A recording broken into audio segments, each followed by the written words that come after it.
এক প্রবাসী বলছিল, হুজুর আমি 3 বার বাড়িতে ফোন দিছি, আমার বিবি একবারও ধরে না।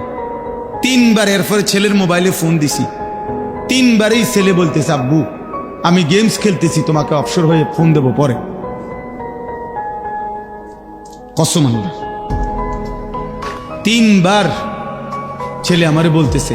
তৃতীয়বারের পরে কয়েক উনি বলতেছেন, আমি যখন আবার ফোন দিছি আমার ছেলে আমার একটা ধমক দিছে, হুজুর বললাম না তোমাকে খেলতেছি গেমস, বলছি না তোমাকে অবসর হলে ফ্রি হলে ফোন দেব, বারবার ফোন করতেছো কেন? ওই বাবা আমারে বলছে, হুজুর আমি কাউরে না জানাইয়া পরে আমি নিজে টিকিট করে বাংলাদেশে আসছি।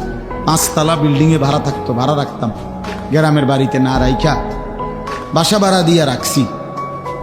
5 তলার থেকে তারে হুজুর ওই লোকে কইছে আমার, 5 তলার থেকে তারে সিঁড়ি দিয়া লাইট থেকে নামাইছে, লাথি দিতে দিতে নামাইছি, নামাইয়া তার মারে সহ গ্রামের বাড়িতে দিয়া রাইখা এই বিল্ডিং ছেড়ে দিয়া তো আবার আইসা পড়ছি বিদেশে, যা লাগতো না বা বিল্ডিং রাখতে। সুখে যখন ভূতে কিলাইছে তো এখন যাও আগের যেতেছে।